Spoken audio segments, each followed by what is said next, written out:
If you could live anywhere, where would it be? And what would it be like? Would it be a place where you need a map to find your nearest neighbor? Or would it be the perfect place to find your crowd?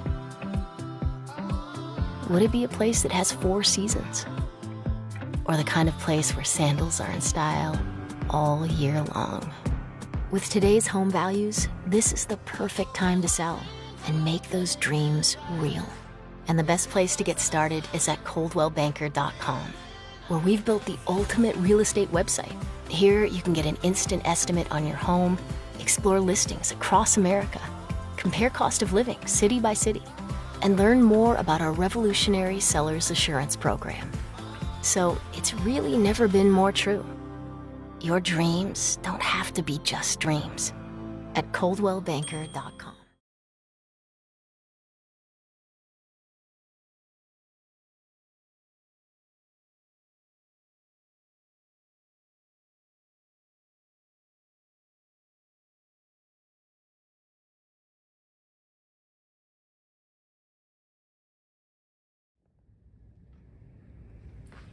All right, well, we here, baby. All right. I'm glad to have you for another episode, another installment. Saved by the pen. Saved by the pen. I appreciate you for the opportunity. You know Hey, what I'm so okay, let me take the year is I want to say I don't know how far back we go, but we go back far. I want to say '07, '06, something like that. Literary Cafe days. Yeah. But Literary Cafe, let's see. The first one I went to was 125th, so I'm a little like 2007, 2008ish. Yeah, there we go. You know what I'm saying? Yeah. What's the other place? There was a place in Hollywood. Yeah, around then. Okay. Yeah. So around that time, I was working at this STD clinic on 125th. Right.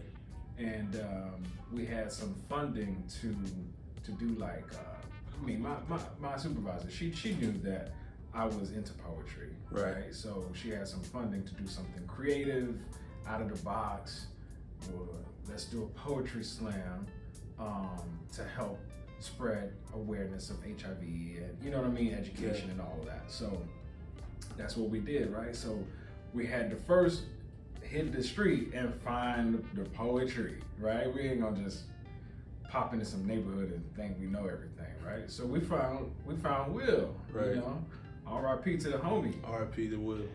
We found Will and the Literary Cafe, and we found the most amazing talent in South Florida. Like, I had been writing since I was a kid. Yeah. But I had never experienced those type of people. And you were one of them. Boom. Yeah. Thank you. And of course, you're from Miami. Right. Where you, like, what parts? Carroll City, Miami Gardens, Florida is where I am repping. That's where I'm from. Mm-hmm. Raised most of my formative years there. Okay. What school you went to? Miami Norland Senior High School. Okay. Vikings. All right. Yeah. You know, my wife's a Viking, and we always have this debate of whose sign is the correct way to do. You know, y'all Viking sign looks very similar to the bull sign when we throw it up. I'm gonna keep it very real with you. I do not know about the hand signs, bro. I don't. You know what I'm saying? Like, and I love Norland. Norland was a very good school. Like, it was a very cool school. You know what I'm saying? We had the most beautiful women in Dade County out there. No lie. Like I said, I'm from Carroll City, so I spent a lot of time between the zoo and Norland. You feel me? Uh-huh. I don't know the hand sign. I never threw them up. I never had no jacket, none of that. Yeah, I see, and I went and see, because that school was a sports school, right? Yeah, we had basketball and football. We were an urban school. Yeah. My school was also, very big into the sports. Northwestern. Yeah. Y'all the school. There's a list of pros that went out and made something of themselves. Yeah.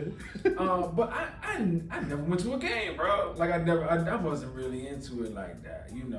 I was still on the artsy side of the, drama and theater and all that. I did try to play. I played. I wrestled. Yeah. I wrestled for a year and a half. I never wrestled, but I never realized how useful the skill of wrestling is in life. Oh, it really is. Yeah. Like when someone's like talking, some way you just.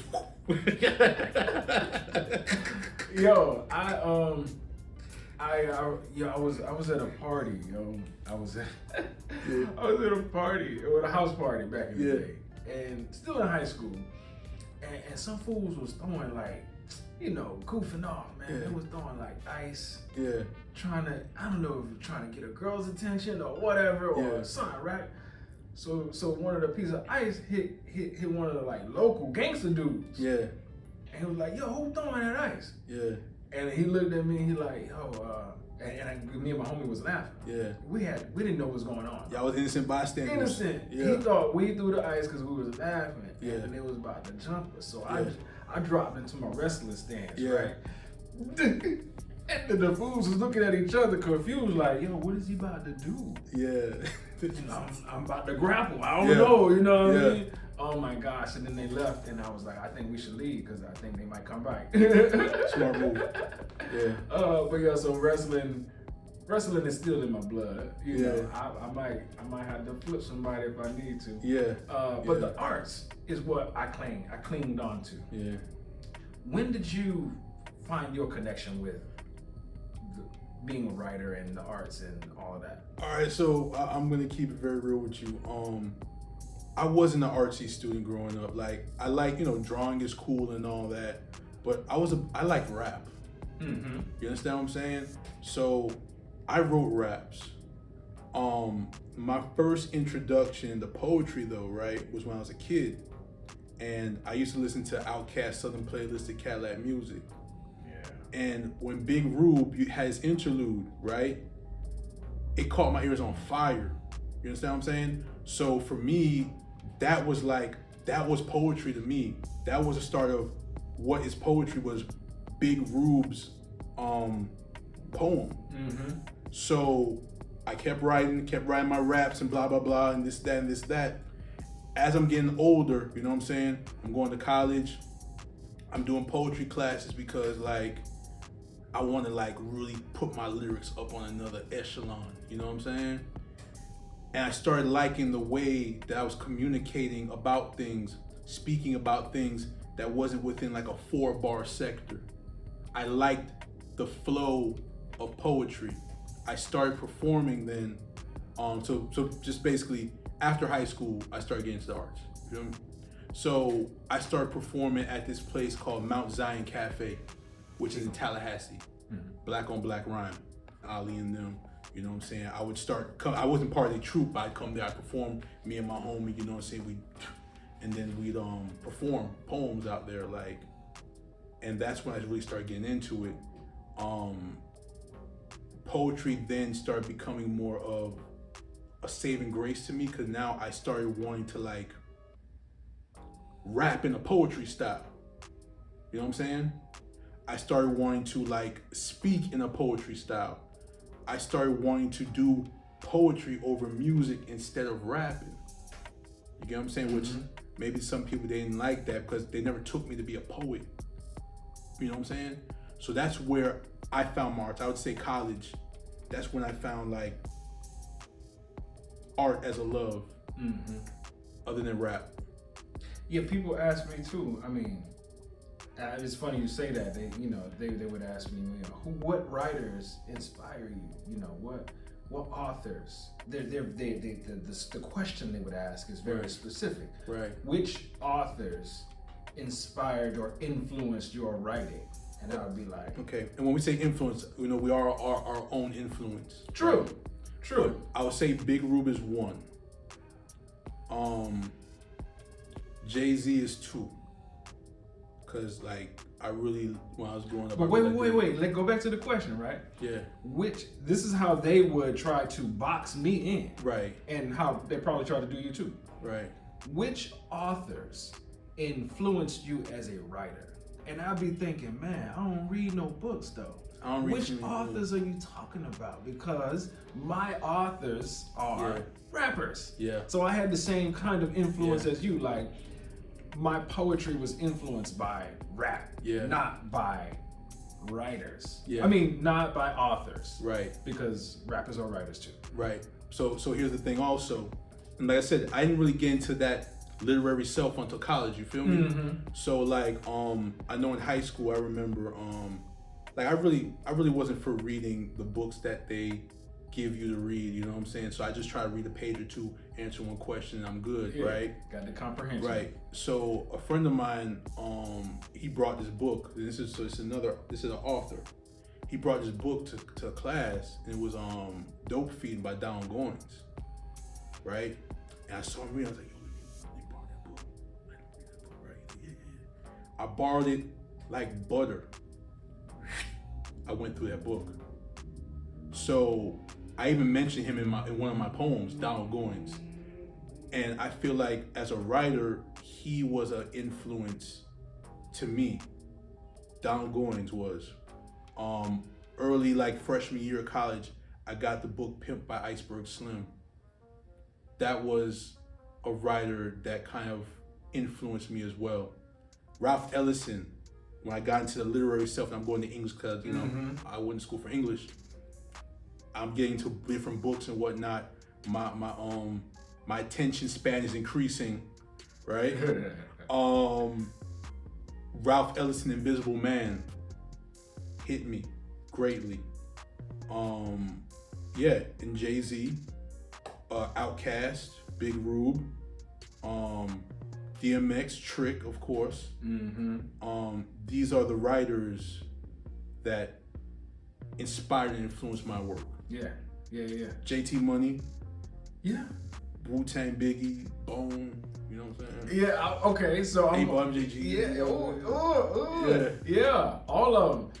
Wu-Tang, definitely for me. Yeah. We're in the same age group. Yeah, we're in the same age group. I got way more gray hair than you, but... Hey, you got more hair than me though, bro. That's the key, bro. So Wu-Tang, definitely.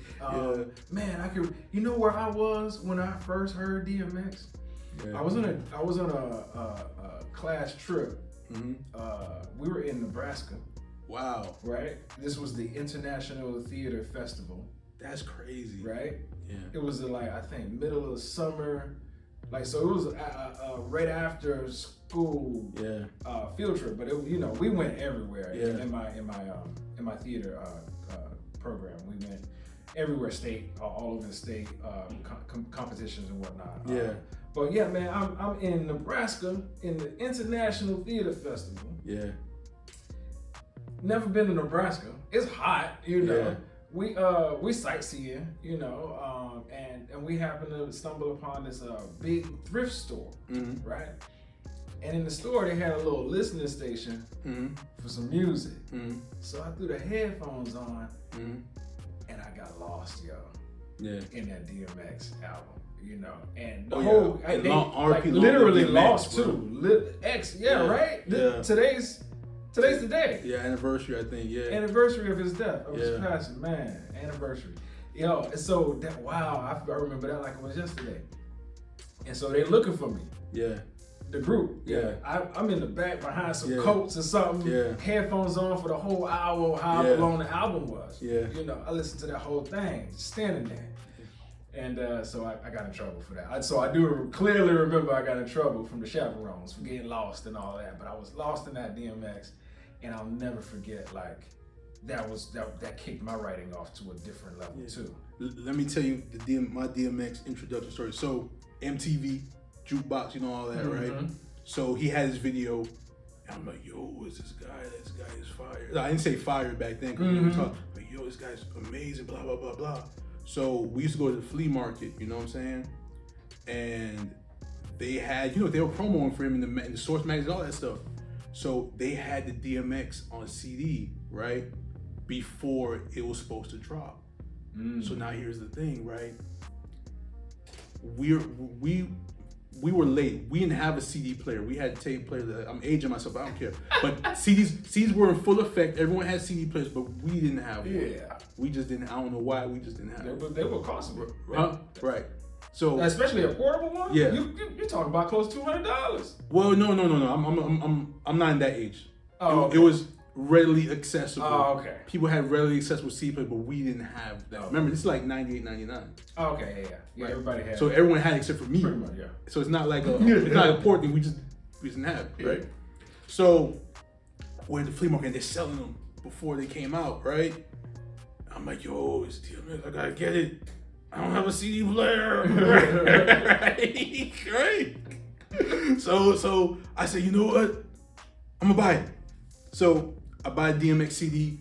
My homie who's with me, he buys a DMX CD. I'm like, let's go to your house so I can listen to it. So I had to listen to it, right? But I'm like, man, I don't have a CD player, right? So I ended up going to buy one of them little portable ones, you know, and with the little tape thing, you plug it in there, boom, boom. Oh, right? Nice. And that was my introduction to having CDs. So my first CD was DMX It's Dark and Hell Is Hot. Oh, that was your first CD? First one. Wow. My first rap music, anything. I mean, besides what was on anything is a different story. That's a different story. I know. Besides what was on the radio. Oh, no, that's a different story. Go right? ahead. My first rap that I purchased, right, which was on a cassette tape, was the Boys in the Hood soundtrack. My mom, you know, I wasn't allowed to listen to the stuff with the profane, you know what I mean? So I could only listen to what was on the radio. That was like MC Hammer, you know what I mean? Vanilla Ice, you know what I mean? Fresh Prince, you know what I mean? Well, I'm not gonna lie, I love my mom. You know what I'm saying? My mom, LL. If I could buy, if I work for my, you know, whatever, I could buy what I want to buy. So I did, my first one was Budju. I bought a Budju tape. Whoa. Right. Okay. Then after the Budju tape, I bought, I used to get, like, I had the Wu-Tang tapes, Notorious B.I.G., all that stuff. You know what I'm saying? My mom wasn't really too much on the profane. My mom was more about treat people with respect. You know what I'm saying? But, like, all the other stuff, because, you know, I listened to Underground Radio, we was listening to that, all that stuff. So that wasn't a problem. But so Budju, you guys from Island and your peoples? Yeah. Where you from? My people are from Jamaica. Oh, nice. Yeah. All right, brethren. Yeah. So I tell people, rap wasn't the first music I heard. You know what I'm saying? In my house, reggae, right? So it's reggae first and then rap. Yeah. I thought. My mom's her father's side is Bahamian. Yeah. Right? So when she was playing that stuff in the house, I used to be like, why is she playing this? Like, we're black. Why is she playing Super Cat? You know what I mean? Super Cat fire. Super Cat fire. Like, I have a great appreciation for all the music that my mom made me listen to back then, because I listen to it today. You know what I mean? Yeah. All my playlists are flooded with Prince, Super Cat. You know what I mean? I've never been a big Prince person. Yeah, I'm not? No. Oh man, Purple Rain was every Saturday, bro. I like Rick James. Okay. She was. It's weird like that. She was into the Rick James. She was into the what's that other rapper name? Curtis Blow. Yeah. Yeah. So music has a great influence in both of our lives. I can see that. Yeah. I do you remember when you wrote your first song, like actual recorded?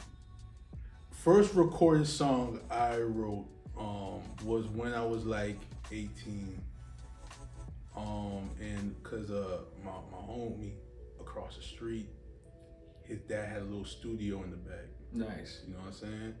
And so it was me and three of my homies. Two of them, they younger. Cause you in the neighborhood you vibe with, you know what I'm saying? Yeah. So it was me, my homie, and him and his brother. We're all homies, you know what I'm saying? And we recorded a song. It's pretty funny. I listened to it recently. It's pretty funny. You know what I'm saying? It's pretty funny. It's pretty funny just hearing it. But yeah, it was okay. It was okay. Okay. So it was like 18 when I recorded my first song. Okay. Well, nobody ever took me serious as a song maker, but everybody knew me as a poet. Right. Ever since 7 years old. Right. But my first recorded song was for a Valentine's Day, third grade That's crazy. Yeah, 3rd grade to this girl. R.I.P. Sonya Porter. We miss you. I never forget. I was like, okay, I'm gonna slip this in her backpack, and I'm gonna get my answer by the next day, cause she gonna have to take this home and listen to it. You know what I mean? Yeah. Next day she brought it back to me and was like, keep working. Like basically, like keep working. And maybe that gave me some motivation. And like I never stopped rapping. Yeah. You know. But the fact she was listening. Yeah, she actually listened to it. You know. Let me see. It was like a dubbed over I Need Love or something like that. It's a song about love. It's a song about hate. Let me tell you something that I got to say. I'm wrong and you're right. There isn't any reason that we should fight. I want to see your pretty face every day, forever and ever. I will stay with you. Oh man, oh my gosh, so sorry, so sad. So it didn't work. It didn't work then. It wasn't the platform for that. Nah. You were ahead of your time. Nah, right. It was. Yeah, I guess that was. Yeah. But I've always felt it easier to say things that I can't say in my voice through my pen. Facts. Like almost like it's like a superhero. Like I can put this in my hand and go save the world, but without it, I almost feel like I want to, but I can't. You ever felt like that? Of course, all the time. When we write, because we speak on topics that 1 are near and dear to our heart, 2 are triggering, 3 involve other people, it's kind of hard to express it exactly the way we want to without like breaking a few eggs. You know what I'm saying?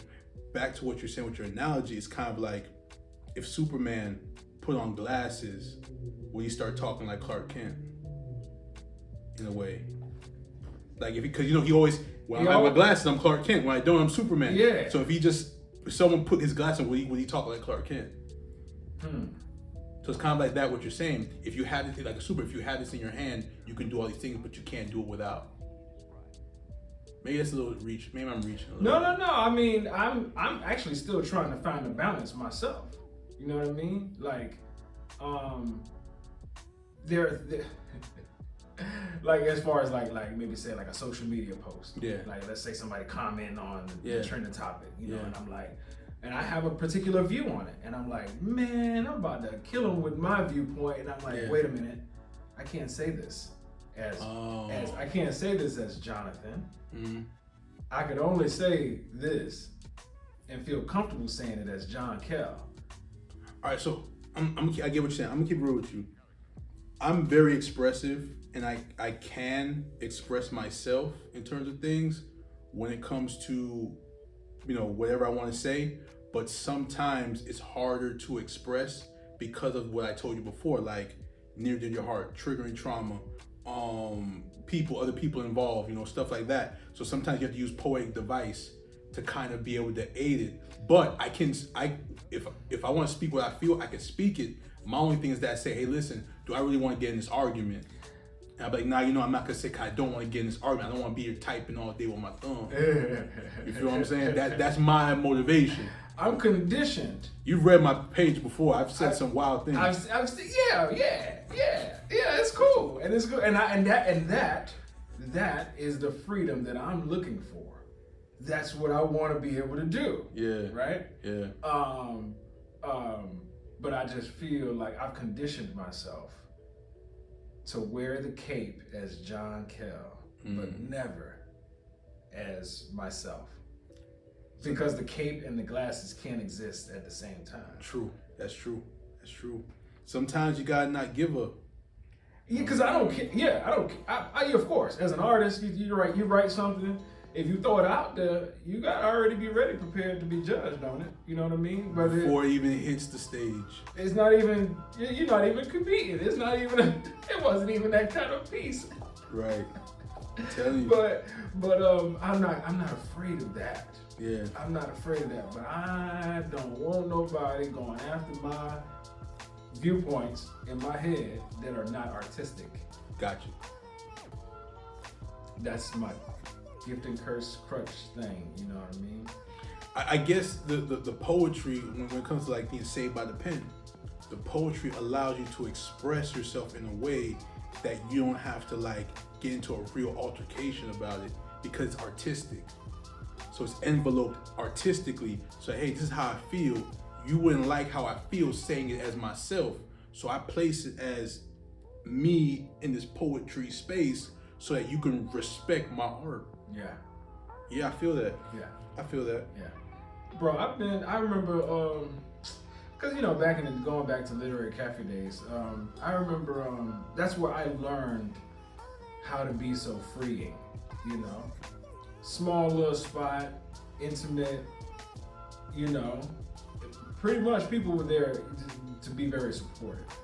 But I witnessed a couple of times where they weren't supportive and they were like savage. They were like, yo, what are you talking about? You can't have those kind of thoughts. You can't, you know what I mean? Yeah. I don't know if he was there that night. This dude did this poem and he said, F God. Yeah. Right? Yeah. And this girl chewed him up. Yeah. And she cut him off, disrespectful. You know what I mean? Cut him off, interjected, did let her finish her piece. Yeah.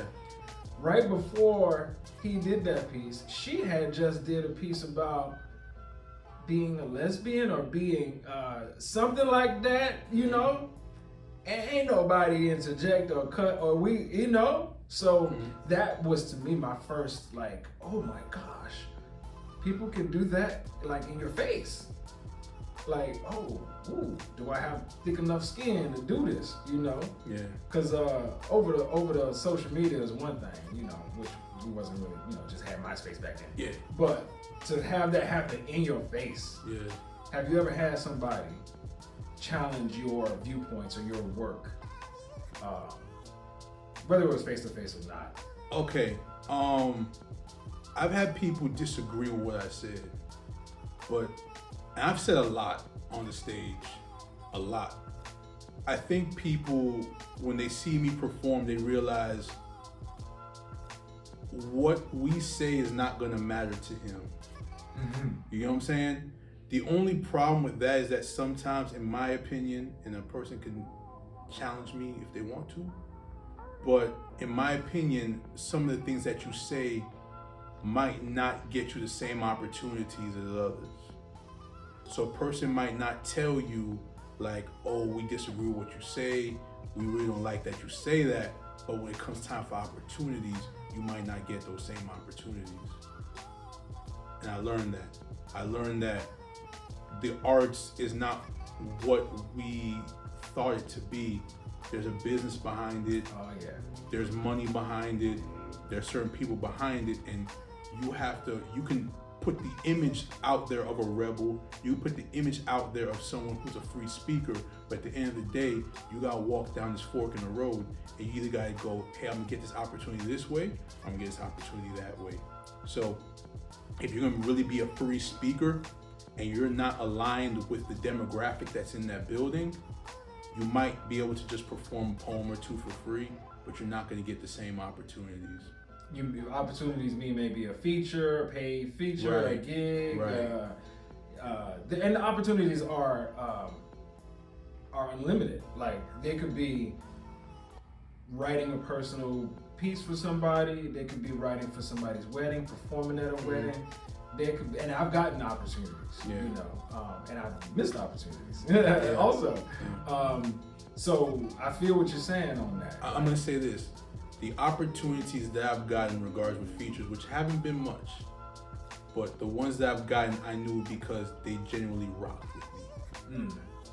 Whether they agree with me or not, those people who gave me those features, they rocked with me as a person. So I knew that's why. Now, any other opportunities that I've gotten them outside of poetry.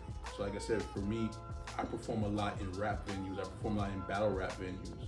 You know what I'm saying? Because I had to learn that's my demographic. Wait, you've done battle rap? I've done poetry and battle rap. I've done poetry and battle rap events. Oh, for real? Yeah, you got art. If you look at the video art, that was at a battle rap event. Don Marino's there, Lush One was there. Oh man, I feel so bad that I ain't do my research on you like that. It's all good, man. Oh, and I love battle rap. Right. So yeah, I've done poetry events and battle rap events. In fact, I'm gonna say this right now. I have to thank the battle rap community because without them, I wouldn't be relevant at all. You understand? So them, we worked with Slam for Literacy with Tierra Trinice. You ever heard of her? No. She did a song "Fool Me Once" on the song they played on 99 Jams and 103.5 a lot. Okay, so she's a pretty decent, very good artist in Miami, and we worked for Slam for Literacy, and we actually kind of did poetry in Opalaka. You know what I'm saying? So we brought poetry to Opalaka, did their poetry slam, but we did it differently. And a lot of people rock with that movement. I salute her. You know what I'm saying? Like I said, she's one of the people who really also support. And there's some poets who have actually supported me and rocked with me genuinely. So I salute all of them.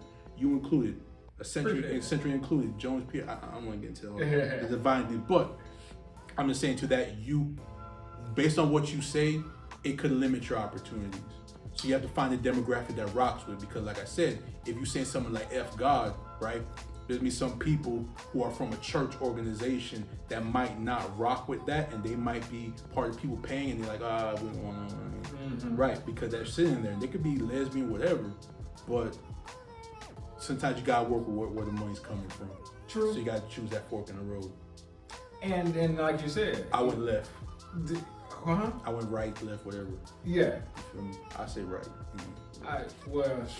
Bro, I don't even know which part of the fork I went down. I think I created my own path straight down the middle. You walked in the grass. That's funny.